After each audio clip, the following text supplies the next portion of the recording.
Operation झाल्यानंतर कुठलाही pen नाही. आजही मी एकदम व्यवस्थित आणि फिट आहे. तुम्ही बघा, माझं कालच ऑपरेशन झालेलं आहे आणि आजही मला खूप रिलीफ आहे. आज डिस्चार्ज पण भेटतो आहे.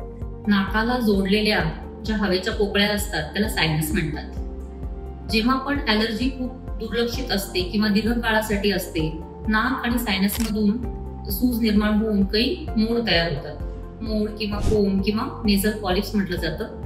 त्यामुळे नाकाला बंद वाटणं, नाकाला श्वास घ्यायला त्रास होणं, पाणी येणं, डोकेदुखी होणं यासारखे त्रास होतात.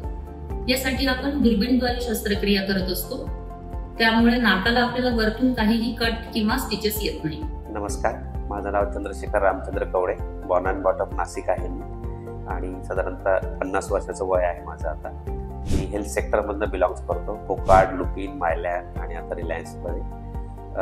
मला बेसिकली सायनसचा त्रास होता आणि सिव्हिअर त्रास असल्यामुळे नाशिकमधले मी 4 ते 5 डॉक्टरांना व्हिजिट केलेली होती ऑलरेडी. पण इथे आल्यानंतर शब्बीर इंदरवाला सरांकडे आल्यानंतर ॲप्रोप्रिएट डायग्नोसिस मला भेटला, इन्स्टंट हेल्प भेटली, सपोर्ट भेटला आणि रिलीफ भेटला.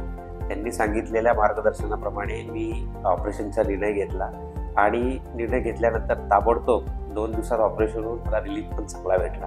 हॉस्पिटल बघायला गेलं तर खूप मोठं आहे, सुंदर आहे, व्यवस्थित आहे, स्टाफ सगळा चांगला आहे. असं वाटतं आपल्याला की इथे खूप खर्च वगैरे लागेल, पण ॲज कम्पॅरेटिव्हली मी जेव्हा नाशिकमध्ये फिरलो आणि मुंबई पुण्यामध्ये पण व्हिजिट केलं, त्याच्यानंतर मला असं वाटलं की ॲप्रोप्रिएट कॉस्टिंग खूप कमी आहे आणि स्टाफचे सपोर्ट खूप चांगले आहे. सगळ्यात महत्त्वाचं म्हणजे डॉक्टर स्वतः शब्बीर साहेब आणि त्यांच्या चिरंजीव यांचं सपोर्ट आणि यांची एक्सपर्टाईज इतकी एक्सपर्ट आहे.